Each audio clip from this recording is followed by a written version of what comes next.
Hi, welcome to Clitorally Speaking, the podcast. I'm Michelle Doherty. And I'm Emily Lane. We are BFFs dedicated to bringing you conversations between girlfriends over a bottle of wine. Oh, I am so excited about the wine part. Oh, me too. So pull up a chair, grab your glass, and let's get talking.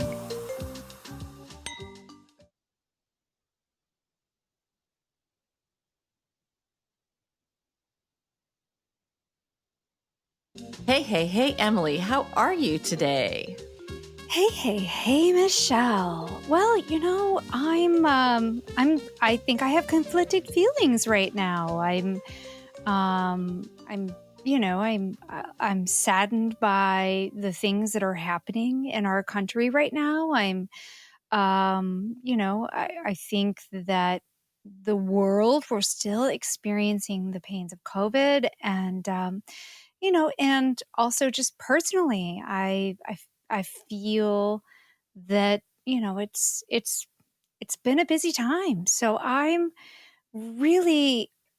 feel really fortunate that we have this time to come together tonight so that I can have some bubbles, we can have some good conversation, and hopefully help each other as we're trying to process everything that's happening. How about you, Michelle? How are you? I'm yeah. I wouldn't necessarily say that I'm conflicted, but I'm certainly very, very sad and angry right now. And for our listeners, we are recording this on Monday, June the 1st. And so when we release it on Friday, I have no idea what will have happened between now and when it's released. But as of our recording on Monday night, I'm definitely in shock, feel helpless, feel, so sad and so inspired by the people who are out, protesting and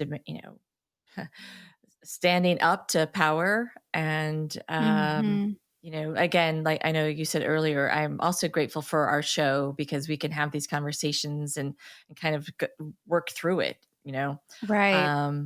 And we definitely don't want to, ignore what's happening either. So we'll talk about it. It'll probably weave throughout our conversation tonight. But I'm just trying to do the best I can right now. Right. Been researching the asylum programs in other countries. Like what if I need to get out of the country? Where can I go? Since Canada, we can't go to Canada. They've blocked us off. But like where could I go if I have to get out? Hence the conflict that I just, again, this is complicated moment because I don't want to dismiss the importance of what's happening. So, if I backtrack, please understand it's out of sheer respect and solidarity and, me trying to be as empathetic and understanding as I can, understanding that I come from a completely different circumstance, right? So, but that's part of my conflict, of course, is that I'm feel thankful for this moment that we have where we're coming together, and I want to enjoy that in this evening. Yeah, no, I hear it. So why don't you invite our guest in, because I know we don't want to drink without I know. Well, and how perfect for us to want to dive into a conversation, enjoy our beverages tonight with the very person who is our partner in beverages, Jason Main from the Wine Merchant. Hello, Jason. Hello, ladies. We've been wanting crowd goes wild. I know. We've been wanting to have a conversation with you from the very beginning. I mean, not only are you our partner, and we used to see you, multiple times a week and hang out and talk about all kinds of things. Jason, everybody, is a fascinating person. My world has gotten really small. It's the size of your basement now, right? And for our listeners, now that you've heard Jason's voice, this is life in the basement. now that you've heard Jason's voice, you know that he is real. He is not our snuffleupagus. He is a real person. That's And we're glad to have you on true. the show. We haven't been making you up all this time. It is great to be here. I'm happy. I like the message that you two are putting out there, so I'm happy to be here. Well, thanks. Joining us. So Yeah. I know what Emily and I are drinking. And what are you going to have along with us today? So I have already plowed through the bubbles, which is what like that ship sailed. Hours We ago. won't even get into when happy hour starts in this house. Yeah. So I just wandered into the cellar and I found a 2009 Cote de Rhone. Ooh. Okay. That is, and I like to check in on inexpensive wines I squirrel away. See how and it's fantastic. It's Perfect. What is it? Perfect. What is it, Jason? Winery. It's Domaine de la Jeunesse. Okay. Oh, I know that. Yum. Yeah. So, but this is just their little humble Lagerie Cote de Rhone. So this is, and it's not the expensive Cote de Rhone Village. It's just super reasonable everyday wine. But I usually buy a case of it every year and throw it in the cellar. And then when it gets to be about 5-10 years old, we drink them. So, Jason, how many bottles of wine do you go through personally in a week? Oh, boy. That's if you need to fudge your numbers, that's okay. No judgment here. We will consistently every night between my wife and I, she is also very passionate about wine. We will 2 bottles of wine are going down no matter what. Wow. Sure. Before lockdown, a bottle a night. Maybe we'd open the second one and each have a little bit. But we are with what's going on in the current political climate and extended lockdown, we're in fuck it mode. I totally get good that. Stuff. That's all we're drinking. Just awesome stuff out of the cellar. And if we don't finish it, who cares? Right. We're just drinking it. Yeah. It's the best thing I've definitely been opening some of my special bottles lately. I mean, because I'm kind of at the same point where I'm just like, I don't care. It's a Tuesday night. Like I need something to feel good about right now. Yeah. So I get that. And I appreciate it. Too short. Yeah, absolutely. Yeah. So tonight, what are we drinking, Emily? Emily and I are drinking the same bottle. We are. Yeah. We're drinking bubbles tonight because it's a Monday night. And, that sounds like the right decision today. So we've had wines from this producer before, Gruet. And in fact, Michelle, we did a live show once when I was actually at the Gruet winery. In January, I think. In Albuquerque. Yeah. But yeah, this is their Blanc de Noir. We wanted to get something, even though, we wanted to get something that we knew, one merchant had some Gruet in hand. So we wanted to support, our good friend here. And something, of course, we have a personal experience with. So here we go. This is a happy Monday kind of wine. It's delicious. And, on the nose, you get all of that nice kind of yeasty baking spice, a little pear, a little, just kind of apple. But on the palate, I'm getting some of that nice honeysuckle and pear. It's creamy. It's really, I think, kind of indulgent and yummy. What do you think, Michelle? I would agree with you on the indulgent and yummy part. I have no idea about all of the different notes that you gave because I don't taste that. I mean, I think it's great, but I can't tell that there's pear and things like that. But our listeners are used to it. However, the type of panty that comes to mind, if you'll bear with me, is a pair of panties made out of bright spring flowers like pansies, not pansies, the daisies, the Gerber daisies, like a pair of panties made. Now, granted, these are panties made out of it, not that you'd Gerber actually, daisies? yeah, like big bright flowers like that, multicolor, and with a Oh. laced together with like a honeysuckle thread, if you will. Oh, see, so That's the what comes to honeysuckle does mind. come through for you too. Well, I was like, well, that'll be a good addition to the pair of panties. So yeah, There so it that's what it comes is. to mind. Yeah, something, Oh, very, very springy like that. Yeah. yeah. Jason, what kind of pair of panties is your wine? It would probably be something incredibly comfortable that you still feel kind of sexy in. Oh, okay. And what is that for a guy? I don't know. I'm not wearing any. Okay. So imaginary panties for guys. Very comfortable. Yeah, I'm a pretty basic guy when it comes to underwear, and but As long as you're comfortable. yeah, right. Right. Yeah, no, but it's a really beautiful wine. Mm. It is made incredibly traditionally for the Southern Rhone, so it's got like this just beautiful kind of ripe, lush fruit. Mm. Lots of almost like raspberry coulis, the fancy raspberry sauce you Oh, put over desserts. that Um, sounds good. but it's French, so it's fermented completely dry, and it's got some great spice notes and just some wonderful stuff like that. But Sounds Coach Rhone fabulous. is great. Yeah, I mean, it's it's kind of my really day-to-day wheelhouse. I love it. yeah. What would be the price point on that for you, for our listeners? When I bought this '09, I probably paid $15 a bottle for it. If we get Okay. into the current vintage, which I would imagine is probably it's probably 18 on their just base Coteron. It's probably up closer to $20 these days. Okay. Okay, well, Um, So that's still still within within our the range that we try to keep ourselves in. yeah, I absolutely. I'm always encouraging people to check out Rhone wines. They just so over deliver for the money.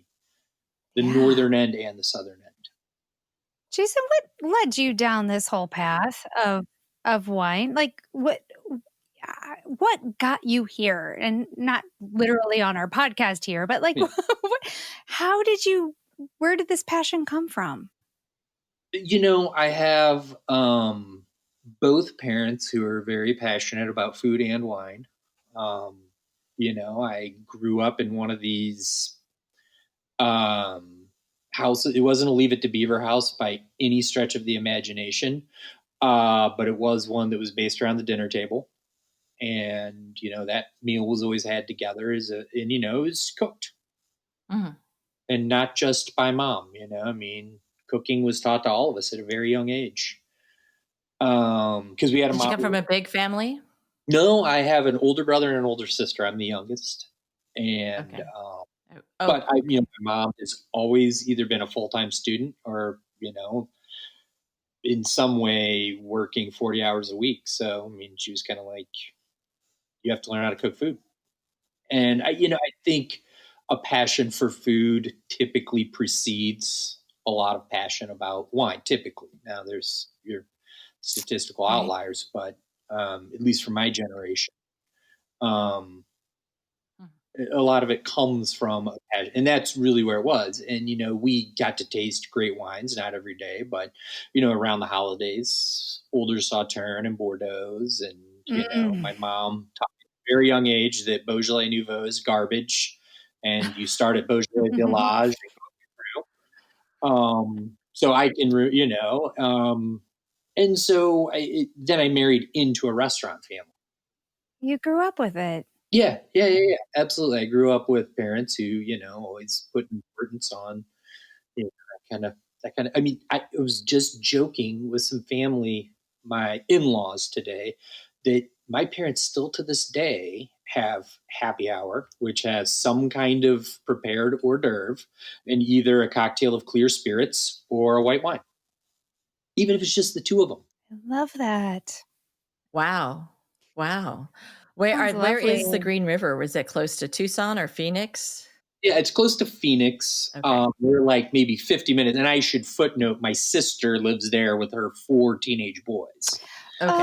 Um, Okay, that's a pretty and big footnote there. So they're not just walking away from but they're, yeah, family. but they're also staying about an hour. They're also like, hey, Okay, keeping it an okay. hour out. Yeah. But, But I they lived in, well, I was just going to say they lived in Costa Rica for, I don't know, 20 years. did you visit them? Oh, yeah, absolutely. Okay. In So between, you had already moved out of the house when they were in Costa Rica. Is that what you're saying? Or did you when I was spend like time there? 18, 19 years old. And yeah, no, I lived down there on and off a bunch. And my dad had a construction company down there, but they built these really funky, weird, sort of eco sound beach houses. Oh. And yeah, and he's a very kind of Frank Lloyd Wright-esque guy. So like all of the furniture was built for the whole house, for that room, the lamps, everything. And he Oh my gosh. found, I mean, it's like crazy stuff. And so he needed someone to do photography for him down there. So I just went down. I was like, yeah, I'll do that. Um, Okay, so do you have a background in photography? in that, I am a high school dropout. I got a GED, and I just sort of Really? took college classes on and off at Forest Park Community College, and I took quite a bit of photography. Oh yeah, I I just did What not led to fit your in. dropout days? What led you there? I have I can't I have like the type of ADD where it's not like hyperactivity, but if you put me in a group beyond 25 people and I'm supposed to do something, I just it's like I can't process. It's like a type Hmm. of ADD where it almost moves into an autism spectrum when you're in large Okay. groups. Like there's just certain things. Yeah. And so it just never worked for me. Um, I It's kind glued, of hard to parse out all the noise, right? yeah, that's exactly right. And so I just I learned some stuff, but, I came across wine and like as a career, like I all of a sudden realized like wine could be a career and it was like Mhm. game on. And suddenly it was like, I could learn memorization techniques. So And you went to high school before the internet, right? I Or did. very new. So possibly all this homeschooling and online learning might have been more beneficial to you. Oh, I think it would have, but I was also very social. Okay. Um, I am a lost cause when it comes to schooling. When you look at schooling in the 70s, 80s, and 90s. Traditional type of Yeah, schooling. Yeah. yeah. But My if parents. you go ahead. Well, I was going to say, my parents would pull me out of public school where I was happiest Mhm. because I had, a 1.3 grade point average and put me into a left wing feel goodery where I would excel. But I was miserable Mhm. and I missed my friends and I missed going to a big school. So Yeah. I just, Mhm. Finding that balance, right? To be able to have that social interaction, but not have it necessarily tied to the educational piece. And then, that it's tricky. well, Did this I'm sorry. Did it show up early in your life, like elementary age? They kind of like, "Oh, I think we're going to have some problems," or puberty hit and things went downhill? I want to say, I did public school until about 5th grade, I think it was. And they pulled me out because I was just not uh, meeting any of I wasn't doing anything. And they put me in Churchill, um, Okay. Which which is what I don't know educationally what worked that out. means. I'm not from here, Churchill so is, yeah. yeah, so it is a very elite, fancy private school that these days I'm sure is Okay. an astronomical amount of money, and it was back then too. But classes didn't exceed 10 or 12. They Oh, had okay. very specific, auditory visual learning, so they could really hone in. Like if you write something on a chalkboard, it takes me 5 minutes to transcribe it, but if you say it to me, I'll remember it a week later.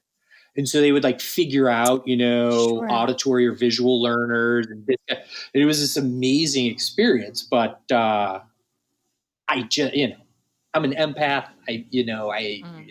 am close with my friends. Many of them who I'm talking about back in fifth grade, I still know and I'm still good friends with and stuff. And so I just wasn't suited for traditional education.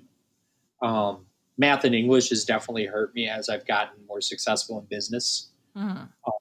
My usage of the traditional Oxford comma is embarrassing. Mm. And I Mhm. married a woman with a degree in business writing.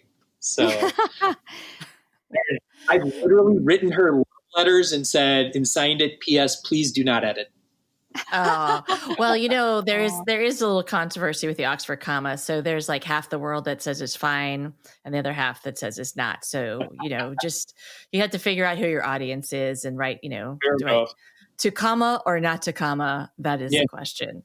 Well, I couldn't do either very accurately. So. So I know, I struggled for a Jason. long time, and I should also footnote that I had a brother and a sister who were just brilliant students. They Mm, just excelled and accolades, and where do you fall in that lineup? I'm the youngest, so it works out Youngest, yeah. great. So I know you have a young son. You have a young son, and Mm-hmm. and I'm sure you're Willie, starting to think about his education and how has your experience, how is that shaping some of these like early thoughts that you have for, what you're expecting for his future? it's really been hard. Luckily, I come from a family with a big time therapy background who put us in therapy, whether we wanted to go or not, believed in therapy, made their friends get into therapy. Um, I love that you said luckily, Some people would yeah, not say luckily. That's good. yeah. Well, look, when my wife and I were positive we were going to get married, we started going to, I took her to meet my therapist, and we started going to couples therapy, and people would be like, oh, God, you're in trouble already. And I'm like, you don't understand. If you go to a doctor when you have stage 4 cancer, you're fucked. Way too late. You are way too late. You, at the front end, make Mhm. sure that people are aware of what they're getting into, and so a moderator there to say, yeah, they're not going to change that. Like, if that doesn't work for you, I've known this asshole for 5 years and been counseling him. He's still doing it, so Good he's luck. going.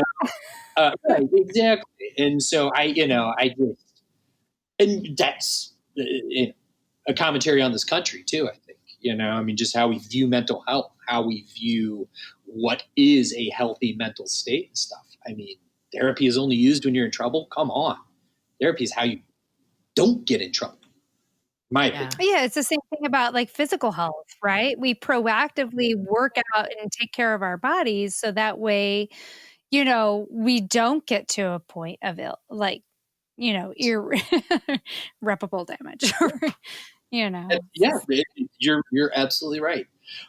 So I think coming from a background where I did a lot of therapy, and therapy was an okay thing, no matter how poorly I did in school, or no matter how much I let my parents down, they still loved me and made sure I knew that. And so, what I decided to do with Willie and his education, because my wife's older brother is also my closest friend through my whole life.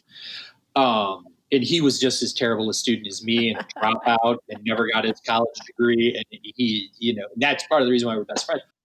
I put Willie into, if it goes, the zoo actually has preschool. And so Seriously? he No, was, I didn't know that. oh, yeah, it's in the basement of the living world. And I credit my wife for tracking this down. But I just kind of felt like if he's going to appreciate learning about stuff, it needs to just be fun and cool stuff. And so we went, and it was amazing. So that's where he's going to go. if it goes. That's They're waiting until late amazing. August. They figure out how to do it is what you're saying. If the zoo can figure out how to have the kids and socially distanced and yeah, masks. And how old is he? 4? Oh my God. I don't see how that. I don't think it's going to happen. But if it doesn't happen, that's fine too, because boys are so immature. I mean, we are just miserable to be in a relationship with. We are like, whatever my wife is feeling today, I know I'll be feeling it in 3 days. You know, like when something's Okay. coming up. Yeah. So if it doesn't happen, he's a little boy. He'll just be better suited to start school when it does start back up in this country. Which, Yeah. but Yeah. yeah, My son will be a senior in holy, the fall. And, you know, he definitely doesn't like it when I tell him, I wonder if if they're going to really open up. And he's always like, don't talk like that. You know, yeah, he's, you know, cause he went on spring break, just like everybody else. Then, you know, hasn't been back in a room with his friends, you know, since then. And I think, he does not want to fathom school not opening up because that will send him into a earn your senior year. right. You know, it's he needs to have that. And so I don't even joke about it. And I'm somebody who kind of likes to take sometimes when things are like kind of shitty and like joke about it, but I'm like, no, that's way too sensitive. I can't. Yeah. Yeah. You Oh, know. yeah. I'm matured during my corona break. Look, I enjoyed all my. So have years. you like not even been to the store, Jason? I'm sorry, I didn't mean to talk over you on the internet. Yeah. I have a rare genetic lung disease Get out of called town. yes, it's called giant bolus emphysema. Oh my. Yeah, so if you see a smoker's lungs, they have tiny little emphysemas all around it, right? And they build up. If you look at mine, there is just on my left lung about a 35% void of the lung, and on the other one about 31%. Oh my gosh. So it's bad You're born lung. with it. Is this And I only genetic? discovered it about Yeah. 2.5 years ago. Wow. Yeah, but not genetic as in it was something in my family. It's just some weird genetic anomaly. It could have occurred in my family. Like he said, you know, one of the things I've been blessed with is an amazing doctor.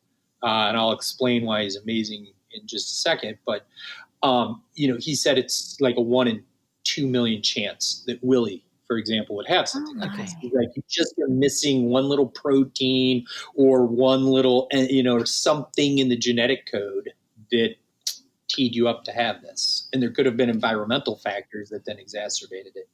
Yeah. So like wearing the masks and things like that that are necessary right now have got to be incredibly compromising to you. So I can wear a mask. I can do, you know, I can work out, swim. I can do whatever. I manage it with medications perfectly. I have a team of doctors at Washington University that just take such good personal care of me that I don't deserve at all, at all. But coronavirus, you know, at best, I would say I would be a transplant patient. Oh my Um, gosh. If you got the virus, you're saying you at would be best, more than likely, though, I would, it you would know, kill you. yeah, kill me. Yeah, absolutely. So Okay. I have an oxygen meter that I can clip on my finger that I got on Amazon, and you know, I'd stay home. But the staff, I mean, we are up. Like, I mean, the staff is unreal. You know what's amazing about your staff is The that, staff of the wine merchant. you know, yeah, your staff, it's like a family there. And it is something that I miss because I feel like I'm close personal friends with everyone, and so it's like this Yeah, little community I'm missing out on. So, I think that's something that you've done really, really well is that you've cultivated that experience, and so in that breeds this loyalty that, you know, it despite the yeah, fact that we can't come in, we're still going to go. And it's been amazing. It's crazy. People ask me daily why we're not opened back up now. And there's a few reasons for that. One is, I am lucky to be in the wine business because one thing you do is a lot of good doctors because they drink good wine. There you go. Yeah. I have gotten a few notes that we will be seeing a second peak. Yeah. WashU across the board on the medical campus, emails are flying back and forth with doctors that we will experience a second peak. I'm not talking about when flu flares up, when it gets cold. I'm talking before then. We are going to see a second peak that exceeds what they're calling our peak a few weeks ago. I agree. So, and it doesn't help that everybody went to the Lake of the Ozarks over Memorial Day weekend. They don't get it. And now they're coming back like seeds, and they're going to grow into some disgusting weeds. It's true. And just it's true. I'm involved with an amazing consortium that's like bringing in doctors from WashU, and we're working on this mask innovation project. And, we're all talking about the same thing, Jason. You're absolutely right. And so for me, I can't go in. I go in Sunday, and I get there well before the staff and do the bulk of my weekly business. I have 14 companies I buy wine from for the wine merchant, and I am doing the work of every single one of those reps and then calling in the orders for them to make sure they stay employed to the best of my ability. Wow. And I'm happy to do it. I get to work from home. So that's like, amazing. I am, I didn't have my kid until I was 40.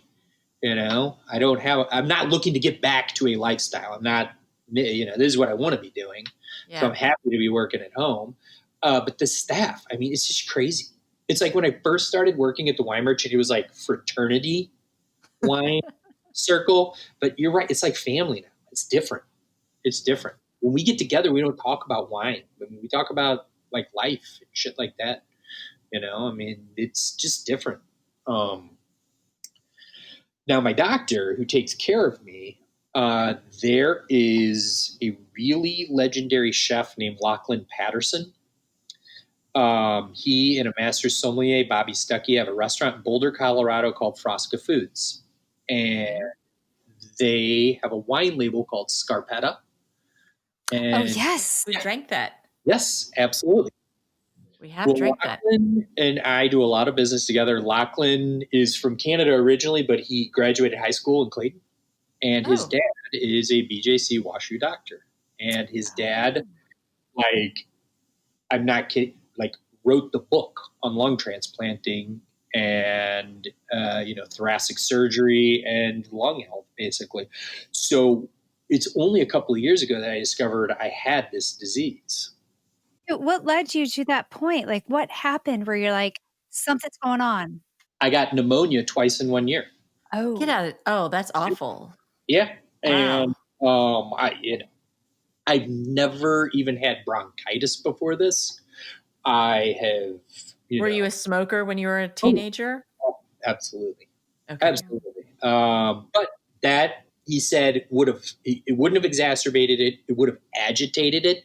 But he was like, the genetic train left the station and this is happening to you. I played soccer all throughout junior high and high school, all the way up to varsity year until I blew out my knee. But I can remember I had to stop playing halfback because I just couldn't hack it. And I just figured, running. Yeah. They run a lot. Yeah, exactly. That position, that's all you do. So that's like midfield and you're just back and forth, defense and trying to score. So it's everything. And I had to give it up. I couldn't hack it anymore. And I used to be so good at it. So as you're sitting there reflecting on your life, once you find out something like this, you're like, oh shit, that's what it was. Yeah. That's what made it. That's why, instead of like, what's wrong? What did I do wrong? And why, Yeah, there's nothing I could have done to change it. It didn't have to, he was like, look, don't smoke, but smoking had to do with it, But I called him on New Year's Eve 2 years ago and told him what was going on with me. And he was like, come over to my house right now. He's like, get the x-ray disc that they gave you and just immediately come to my house right now. And then he's like, they've already locked the building, but I'll go New Year's Day. And he went and opened it up and looked at it. Called one of his. Yeah, no, he's a surgeon.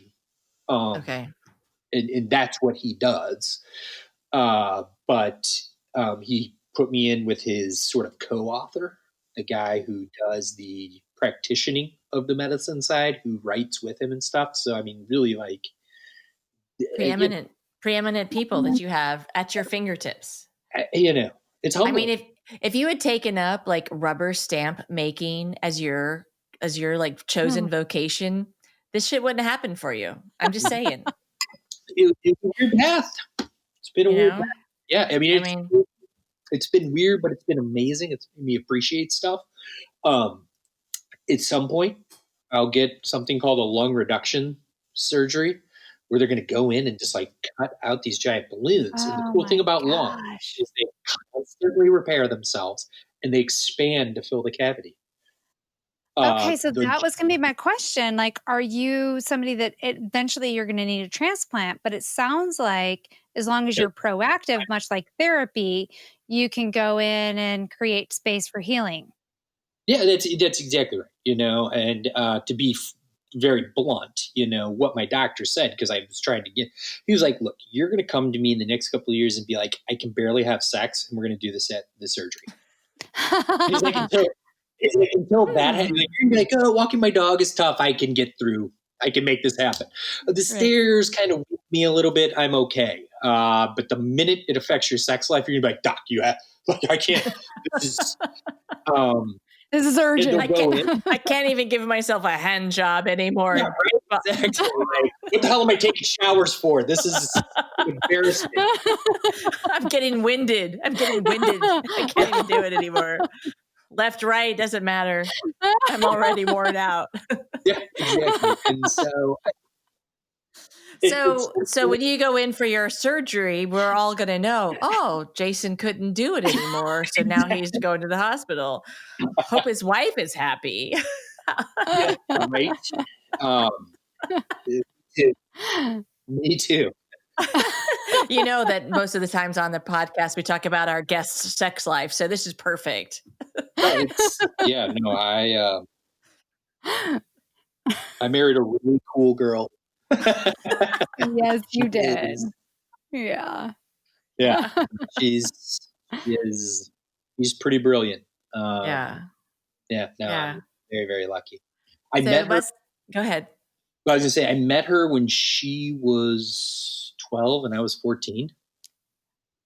Seriously, I didn't know that you went that far back. That's amazing. Carried a candle for her until she became of age.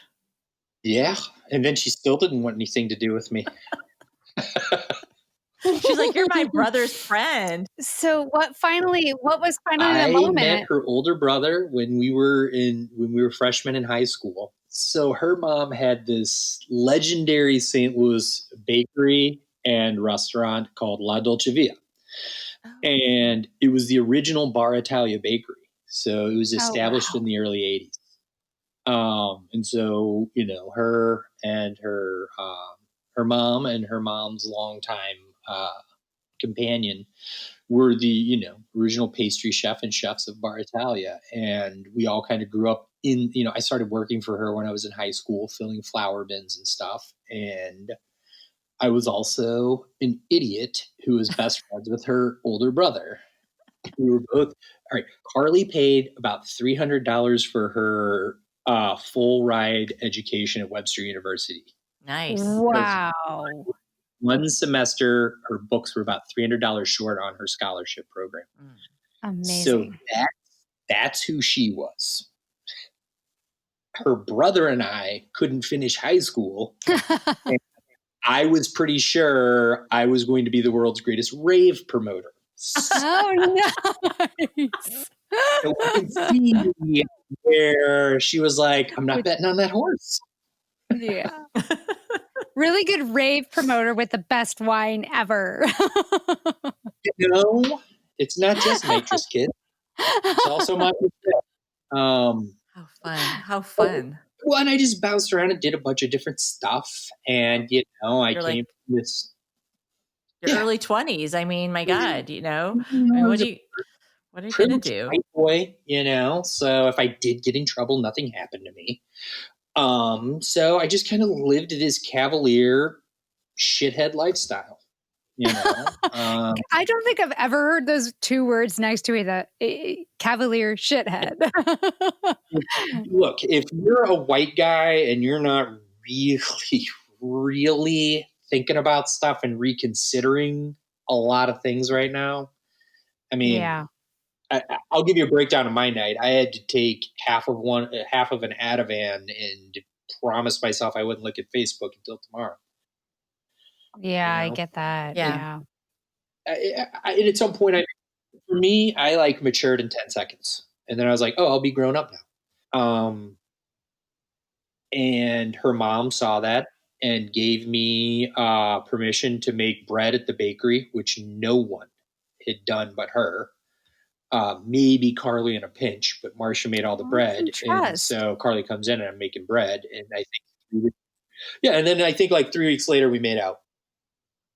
Nice. Yeah. 3 weeks is all it took of kneading bread. That says something. Yeah. Yeah. Yeah. And so then I made bread for years at the bakery, kind of gave up on the family architecture business because you can't work with your older brother and sister. You will never Especially when excel because beyond glorified they're coffee like assistant. educational rock stars, and you have very different thought process. Yeah, and Well, I was the youngest, yeah, you'll always be the baby brother. Yeah, The exactly. baby brother that, didn't quite measure up to us. We're being really kind right now by employing you, kind of Yeah, thing. Ooh. A little bit. They were. They were being incredibly kind because Why? I have had some of the most kind firings over my employment history, but one of the most consistent threads when I was being fired was, "You're amazing when you're here." Mm. And so, once the maturity kicked in and I was there, it was at the bakery. But then I couldn't work for my in-laws any longer, or I was going to kill everyone. Yeah. Which I should say, you can't work for your in-laws in a restaurant setting. It's hot, it's fast-paced. People are hungry, people are angry. Your staff is brilliant, but they're also wait staff who get off work at 3 a.m. with a pocket full of cash every night. Exhausted. So they're completely, you can't count on them. And so one of my favorite things doing at La Dolce Via during the restaurant days was waiting on wine merchant employees. Hmm. They would come in, they would bring these amazing wines, they would share them with me and the whole staff. Yeah, I didn't realize that wine merchant existed before you were the owner.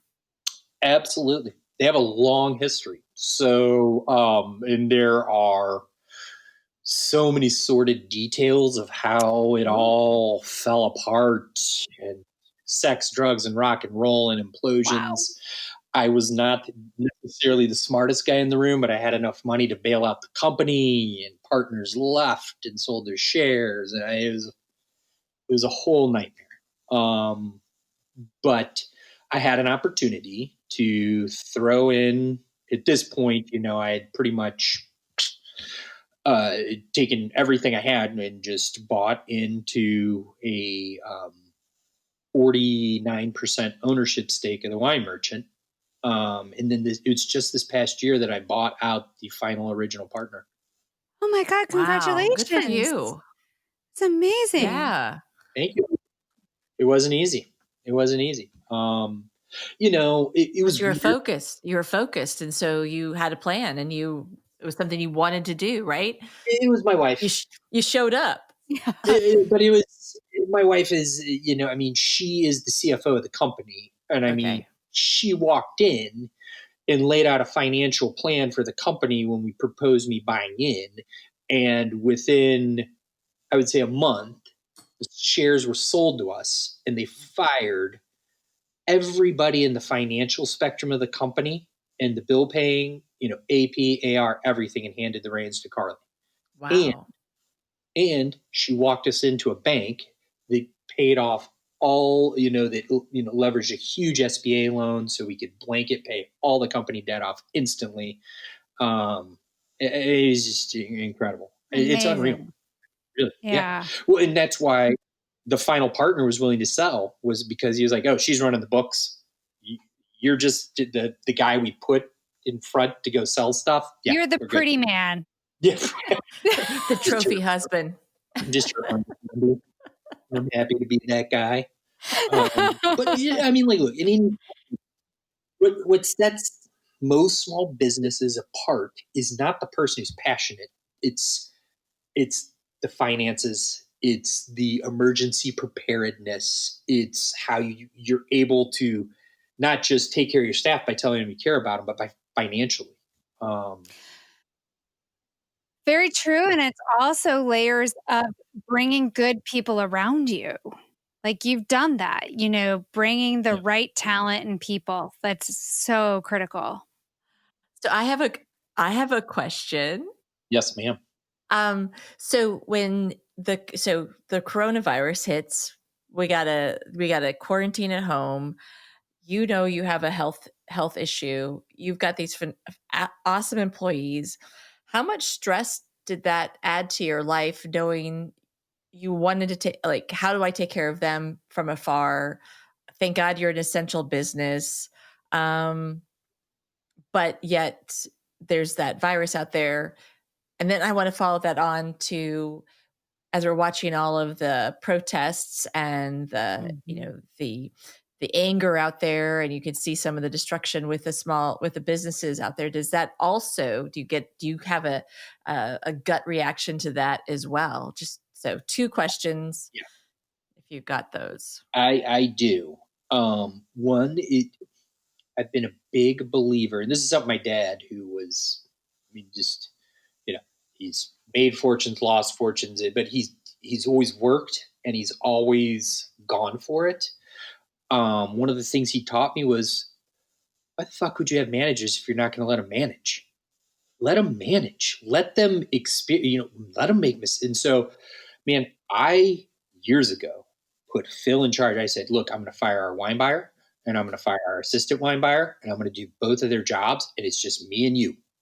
And like, Danny is our right hand man, but if we do this, like, you can't just one day decide don't, this is business marriage, dude. And Phil's like, yeah, let's do this. And so I did. Fired our wine buyer, fired our assistant buyer.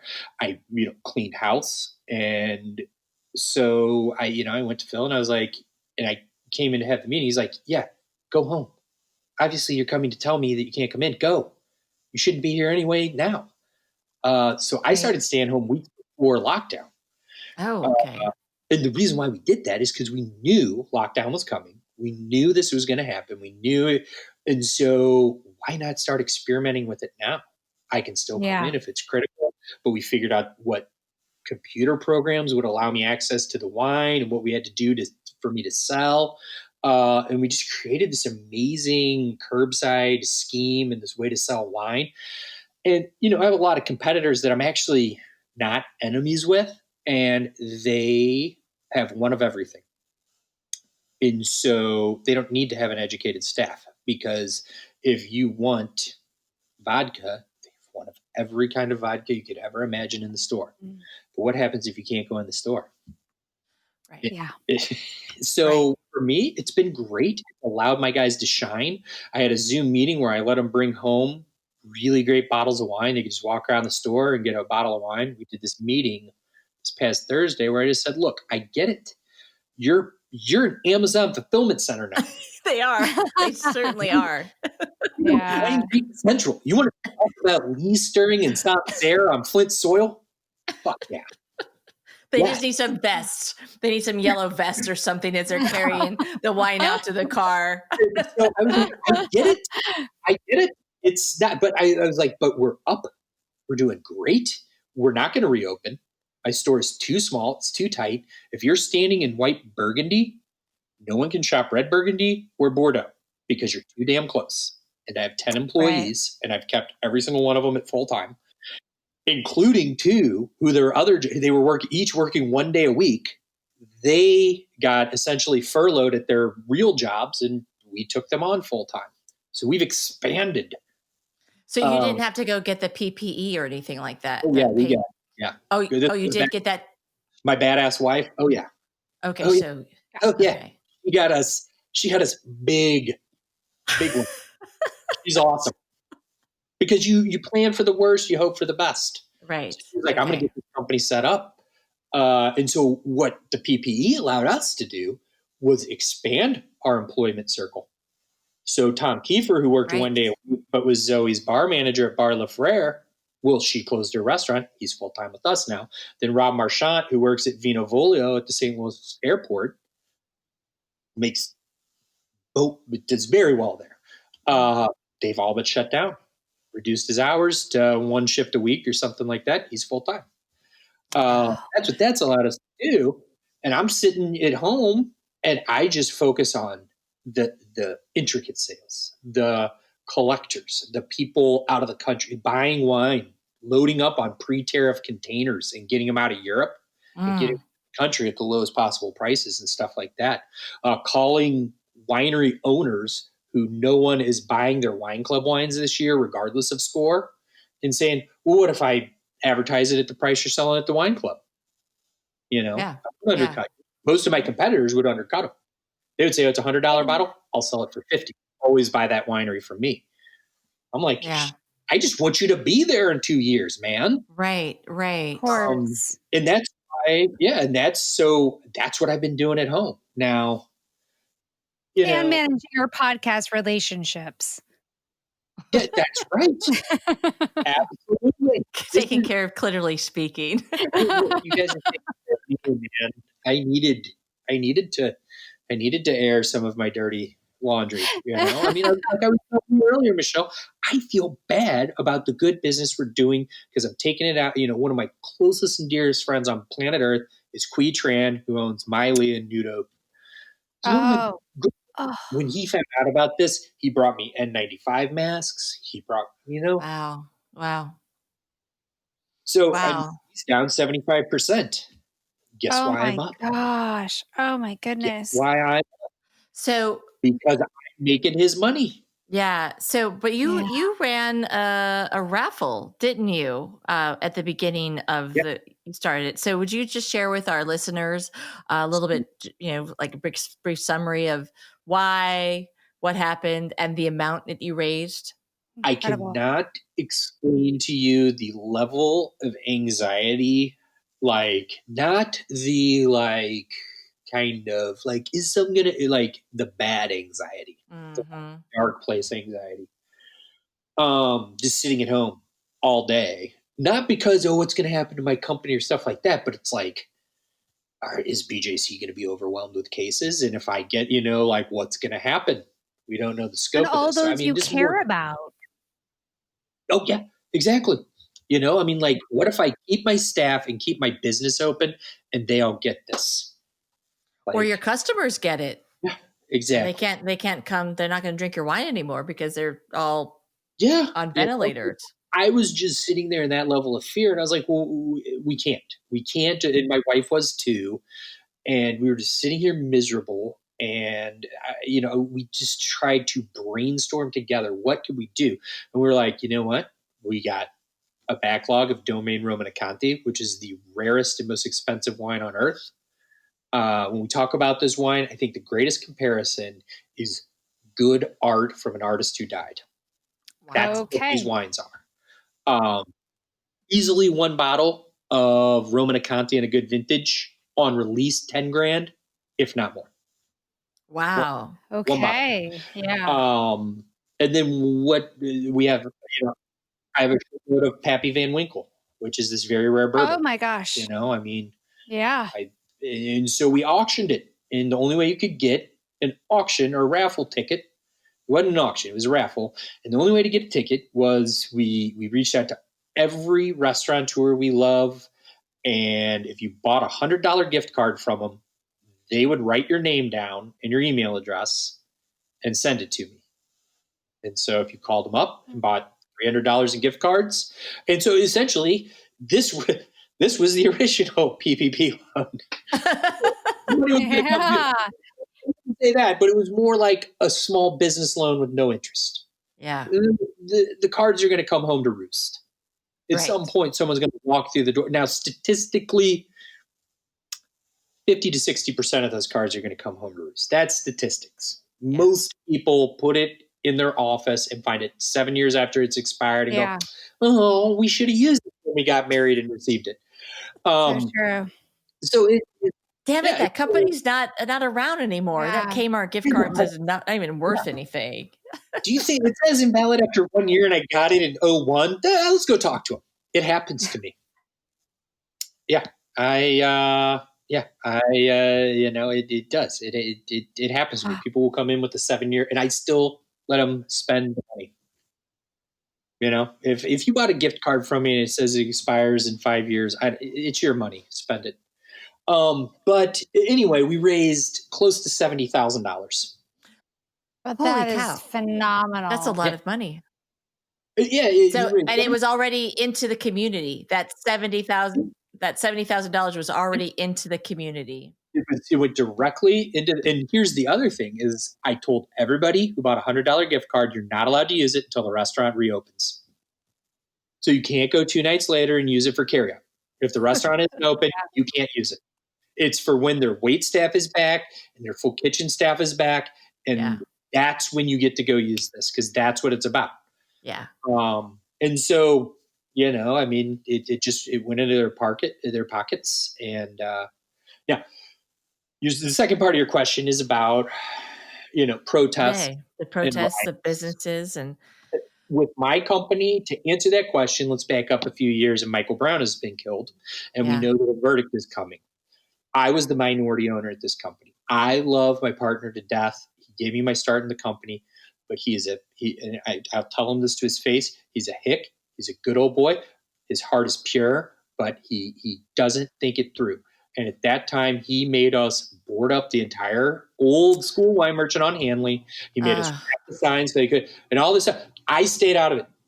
I was like, I think you're making I worked my day out. I'm going home. If you guys are going to stay and do this, you guys do it. Whatever. And we did it for, I think, 3 days. And the protests never came. And the police showed up like a bunch of fucking stormtroopers in Ferguson with sniper rifles and machine guns and batons. Obscene? Yeah. And they looked like and I have family who are in law enforcement. My sister-in-law works as a prison guard in Seattle at a juvenile prison. And I'm talking like prison. I'm talking like 16-year-olds who have murdered people. Talking like their building has been vandalized now and stuff like that. And, it's one of these things where this is, in a lot of ways, it is about optics. That's why you have white supremacists in there setting businesses on fire and standing behind the peaceful protesters and throwing a brick at the cops because it's about optics. And Americans are very bad at optics. We believe it. Why do you think that is? You guys know what he did, what the president. Well, that's the downside of institutionalized racism. That is why I keep my fucking mouth shut right now. And when I do say stuff, it is just to remind family members, the king was a tyrant, but we shouldn't have thrown all that tea in Boston Harbor. We're a nation built on tearing it down and burning it to the ground. Yeah. That's what we've done. When the Civil War happened and the South wouldn't give up slaves, the North is as bad as we have become. At the time, Atlanta was burned to the ground. The South was erased and rebuilt. That's a very American thing to do. Yeah, these fiery protests are very right. But also, our military, the thing we do is we erase it and then we spend the money to rebuild it because then we own it. So we're painting a pretty picture on it and re-dialoguing about the actual story. It's a very broken system. But what I'm doing with the wine merchant is, if it is overwhelmed and it is engulfed in fire and it all falls apart, and okay, I'm okay with it. That's what I have insurance for. My focus is on extrajudicial killing. Yeah. That's what I'm worried about. I mean, yes. on a certain level, fuck the wine merchant. I mean, we did it. We boarded up, and all this kind of stuff. And I was embarrassed. I was I was just going to ask, if you were embarrassed about the that. whole time. I was embarrassed to be a part of it. And I vowed, and I talked with Phil. We were both embarrassed. And if it ever came to be that something like this happened again, we would stay open. We will have, if we will take care of people, and but we know what side of history we want to be on here. I mean, look, as a white man, I don't have a place at the table. I have given up the place at the table for inequality and for financial stability that women don't get, that black men don't get, that no one else get. I just can't understand, why other people can't understand that a place at the table has to be sacrificed if you are going to be on this side of the coin. It's just, I mean, people are hurting. You're worried about looting? Worried about Gucci being looted? It's property, and you can always make another purse. You can always make another. You can always build a building again, but the person is gone. But I find that the white people use that as an excuse. Well, I would have been on your side had you not gone and looted that store, shaking their finger at you at the protesters. And it just infuriates me because they're looking for something, an excuse to put themselves back in their recliners in their comfortable world where then they don't have to pay attention. It's the same thing as saying, well, you know what? You shouldn't have worn that short skirt. Sorry, you got raped. Yeah. Well, there you go. You're right. Property doesn't equal people, right? And this has been a fight that's been happening for how long now, right? And yet somehow that connection still hasn't been fully let go, because the fact that people are all up in arms over the value of property versus people, there's so much. The lives matter so much more. Yeah. Yeah. I mean, it is the way black parents have to sit down and explain, especially if they have a male child, that you're held to a different level of standards. To me, it equates with having to explain to your daughter, if you wear that, it's your fault if you get raped. I mean, what the fuck, man? I mean, no. Both of those are not on. That's not on the young black boy, and that's not on the woman. It's just not. And I have a couple female white friends who have experienced aggression and anger from city cops. Who one was off duty, but flashed his badge. What was very aggressive, was pissed because they weren't driving fast enough and he couldn't pass them, and he was probably late to work, but really came at them aggressively, to tell them, that they're wrong. And as soon as they asked for his badge number, he flipped them off and sped off. Yeah. And they escaped with their lives, right? Had that been an African American person who he was pissed off at, it could have a completely different story. Yeah. Absolutely. But they were afraid, right? Yeah. And I know that when I'm driving the car and I see a police car, I get nervous. Oh God, I don't want to get a ticket, and I'm always checking my my speed to make sure that I'm within, the 5 or 7 miles. And if I have an anxiety, knowing I'm not going to be killed for it, I can't imagine the level of anxiety Yeah. Nope. You can't. You can estimate it. You can project it. You can attempt to comprehend it. But 2 hours after going through those exercises, you're not. And that's the difference.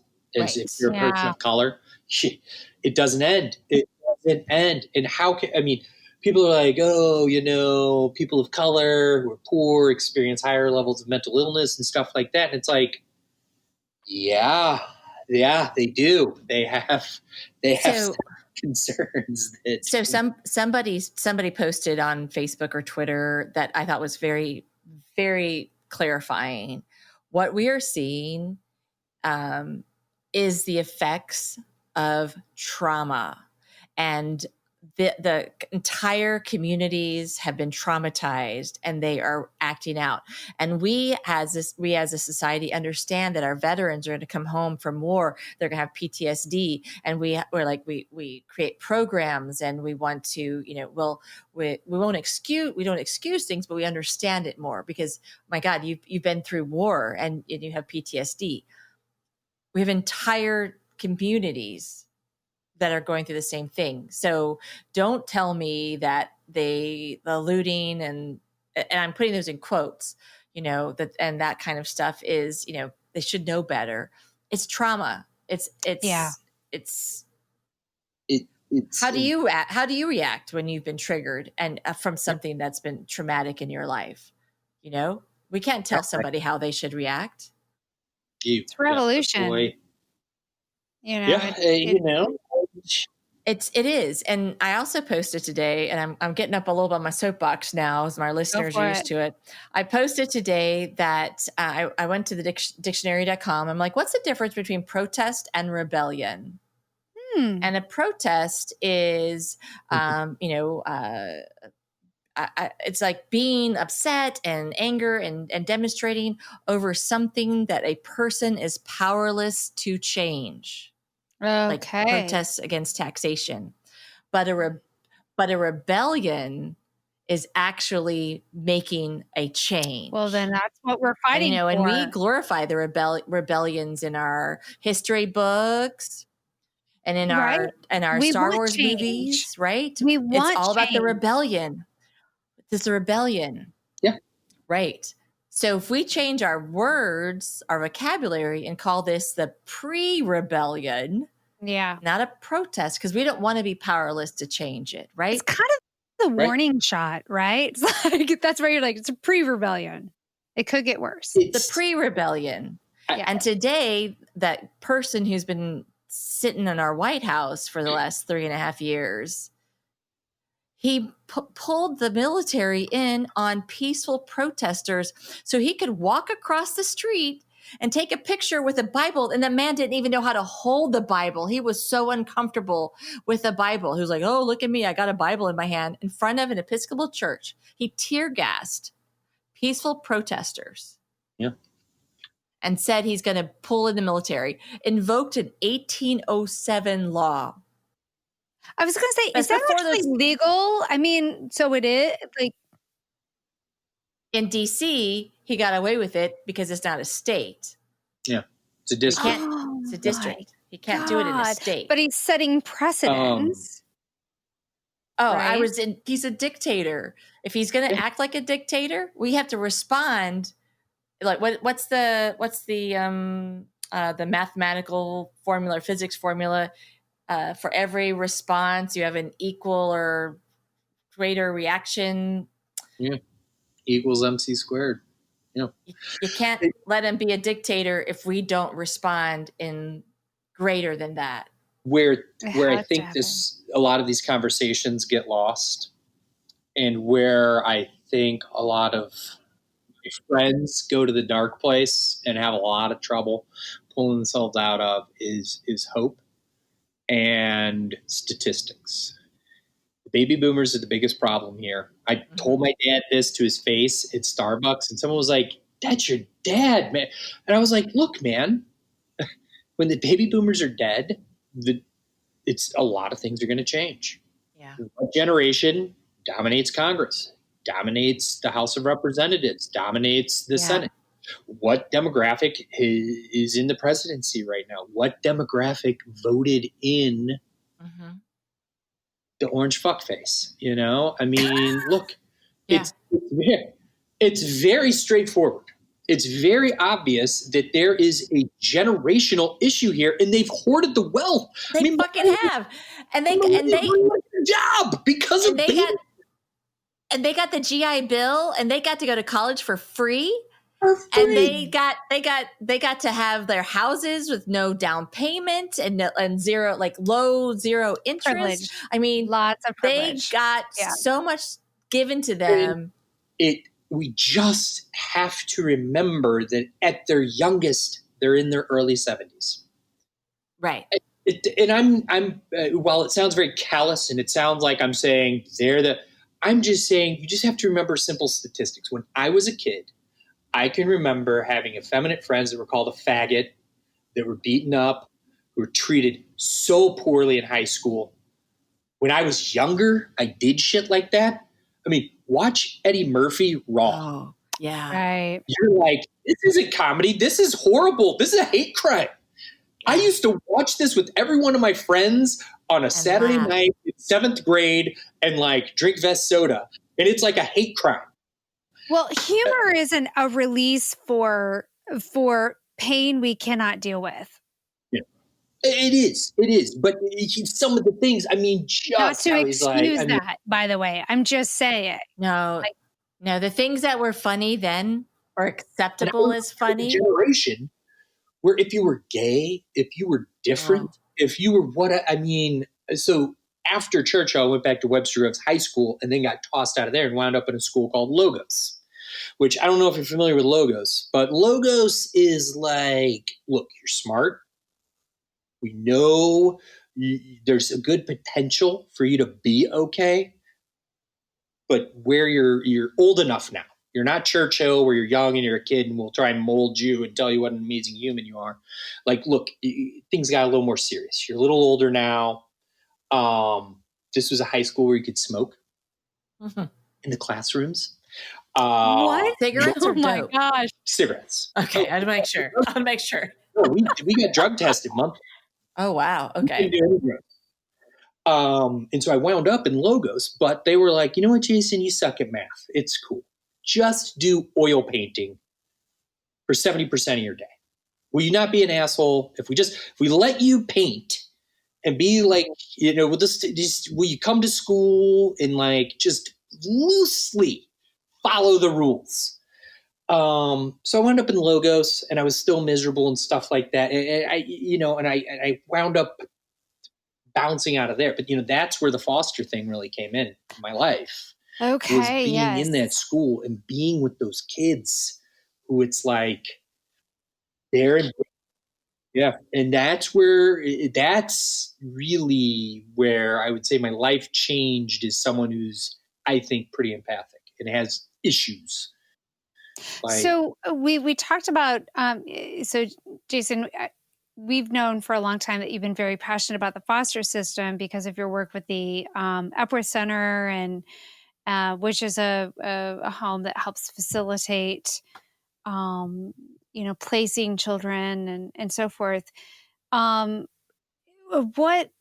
age were you being introduced to foster children, and what were some of the kind of powerful moments for you there? So it was really sophomore year of high school. So to give your listeners an idea of what Epworth is this is over 150 years old.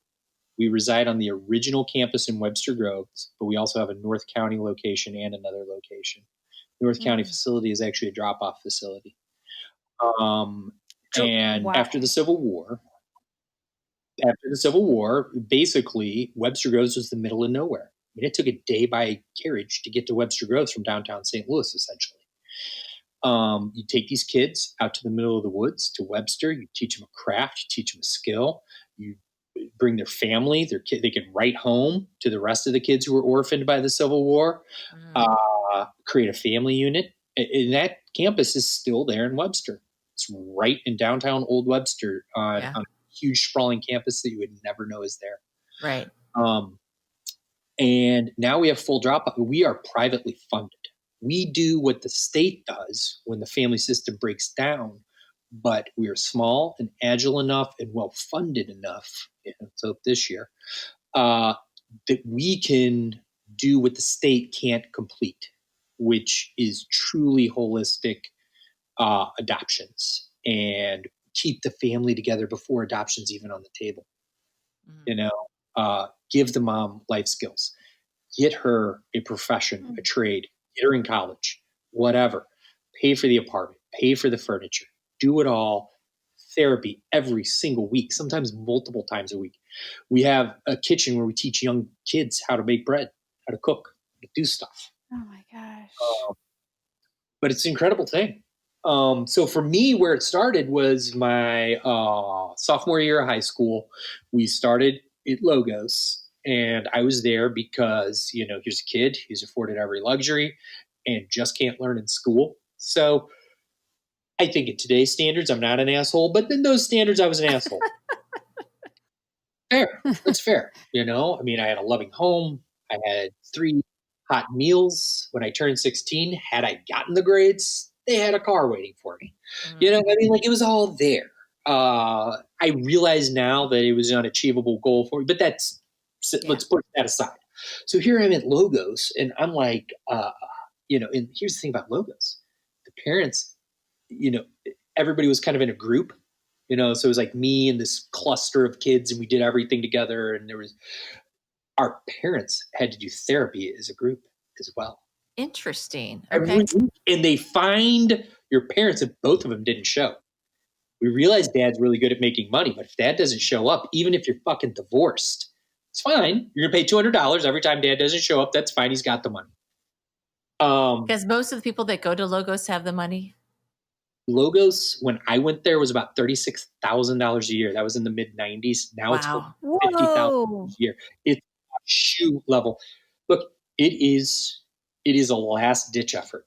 And the reason why it is so expensive for the people who can afford it is because they want to get as many families that can't afford it into there. Okay. What is the real cost? Probably a third of that. But for everybody who can afford it, let's really give it to them. Yeah. You're going to afford it if you can.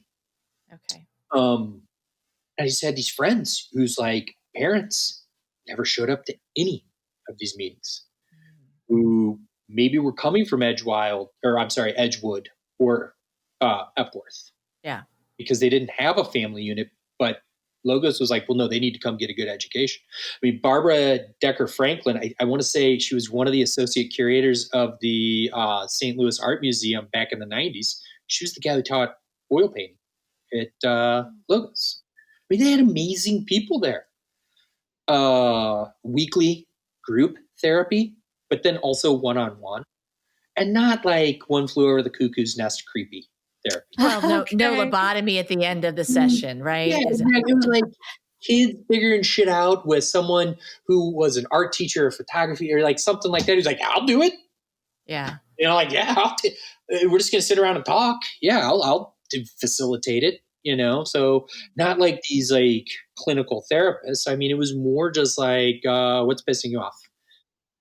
You've been a jerk all week. What's going on with, that kind of thing. And, there were kids with substance abuse problems. There were kids from the level of a broken home. It's tough to think about. I was going to say, but I'd be like, Mom, they're just staying in a bad situation. You think they could stay here? Like just this weekend? Like that. And then my mom would have them over to stay for the weekend and be like, well, they can't fucking go home. And then my dad would come home from work, having been fined $400 for not meeting, coming to one of the meetings and be like, there's another, what is happening here? But we had a big old house in Webster. And so that's how it started. It started as these kids who had potential, who just needed some time couch surfing with like a mom who was like, gonna make breakfast, gonna make dinner. There was gonna be, like Jason's on the soccer team. So now you're going to have to be on the soccer team. Or at least go to all the soccer games, just like you're going to exposure to kind of other lives, right? Other realities.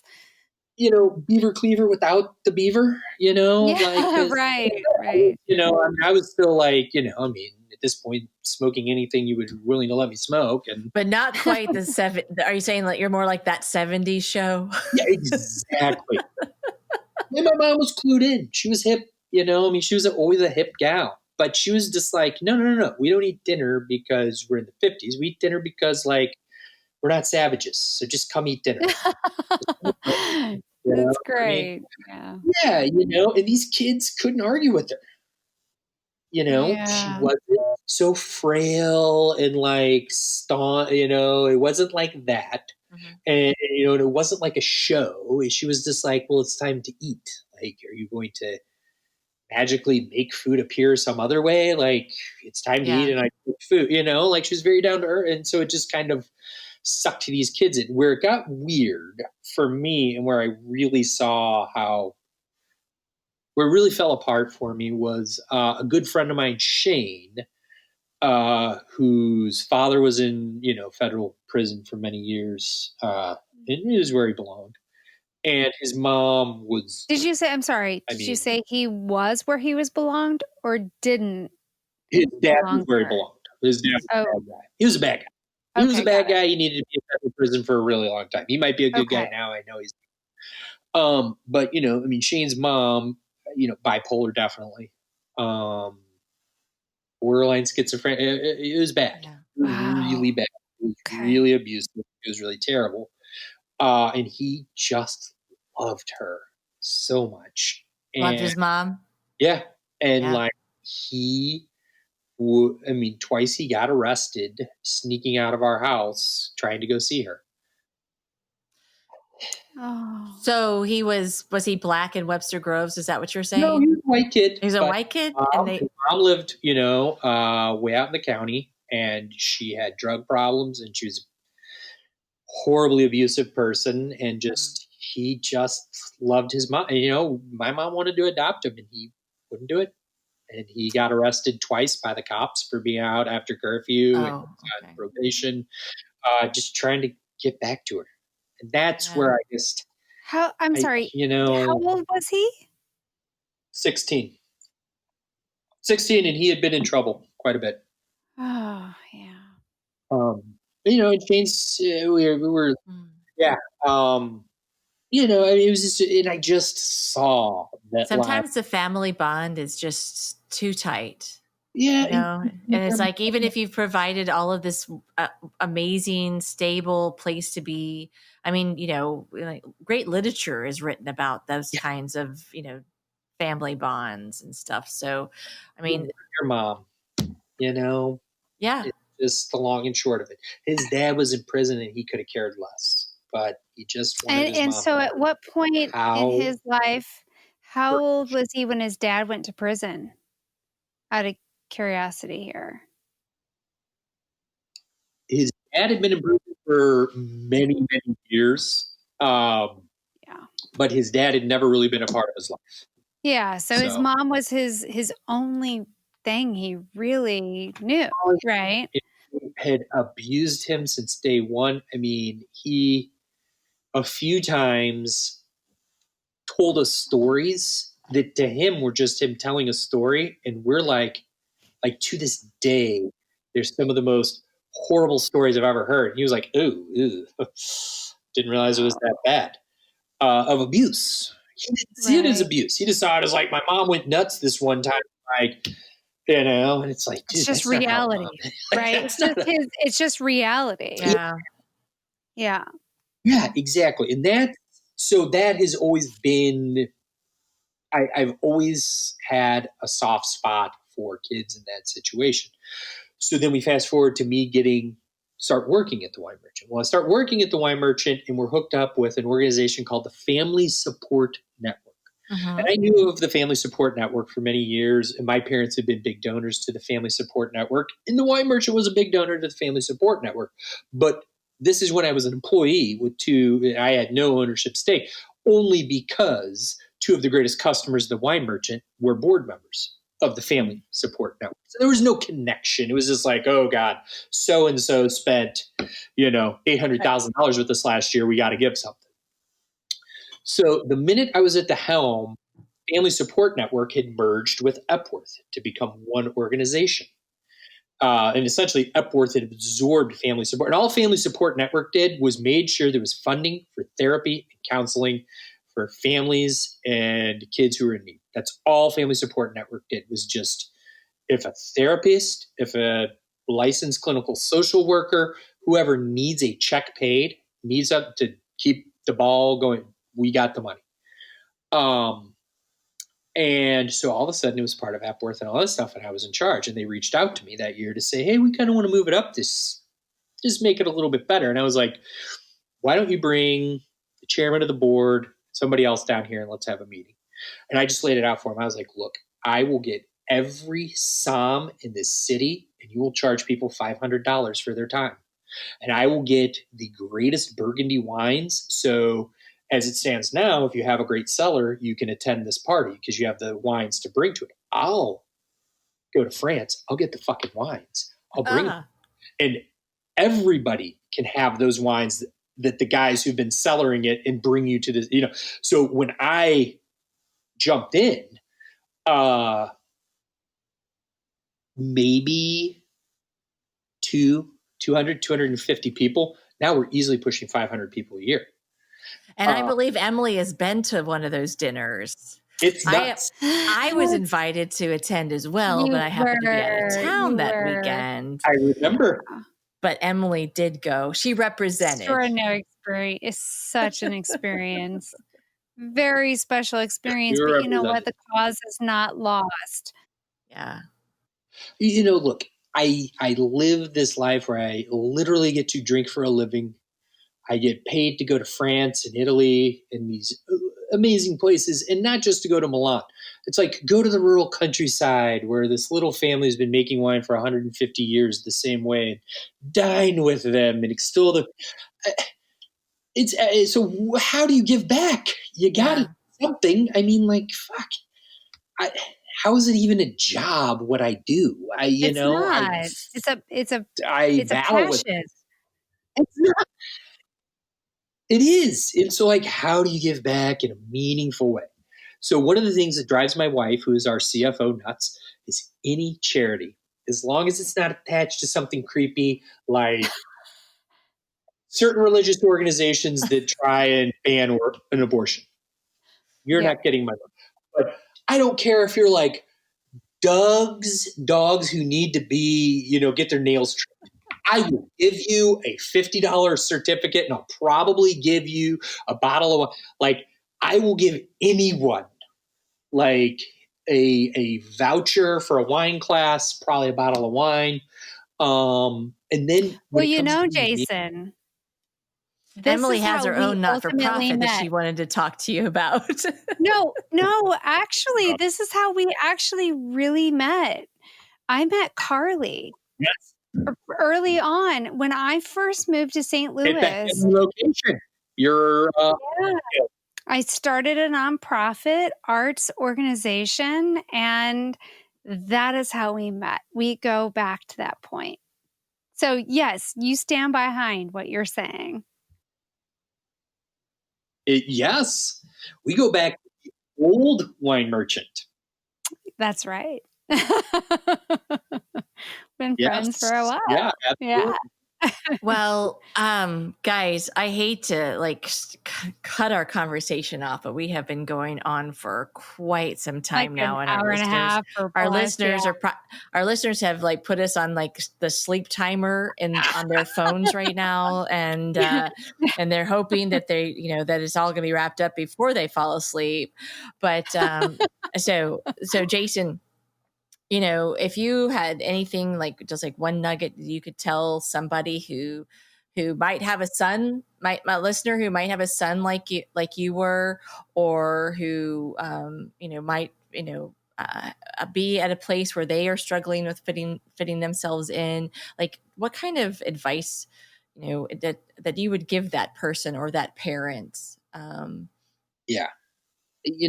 at and it goes into business and it goes into all this, but I had an amazing father who was really, really good at making money and making lots of money. I can't prove this, but I think he would have preferred to have gotten to know me and the rest of the kids a little bit better. So he was gone a lot because he liked to He's make gone a lot, 5 days a week. And then we get home on the weekend and you take my mom out to dinner because he was, I mean, like, and I get that. I get that, I mean, like, but look, at the end of the day, there has to be a reassessment with particularly white men, but not just white men, all men. What is a man? Like, do you really think that number in the bank account is going to prove something? It's about the relationships and stuff like that. I mean, look, it's a lot more difficult to be a mom than a dad. I see it every single day of my life. And the biggest part of being a dad and being a man is just being there. Just be there, Yeah. Just be there, Well, you'll get really good at it if you do that. if you show up, right? That's exactly right. Show That's up. the biggest part. That's the biggest thing that we as men are terrible at is just showing up. We appreciate you showing up today to do this episode with us, showing up at the beginning of our podcast and supporting us from the very beginning. And we do appreciate that. And I know our listeners have enjoyed us talking about all of the wines and then getting to know you even better today. So thank you, Jason. It is my pleasure. Thank you for having me. Yeah. I'm always cheers. Yeah, let's do a little virtual cheers here. Cheers. Cheers. Thank you, everyone. Thank you. Cheers, cheers, cheers. Ching, ching. We're going to do a B-side part 2. Yeah, the B-side. We'll see you guys. When you're allowed to come over, and we're going to do it live in my basement, all 3 of us. Absolutely. Oh, fantastic. That sounds great. We'll get into some of this. We'll go over into the cellar, and it'll start super classy. And your audio engineer will pull the plug. We'll go from classy to sassy. That sounds good.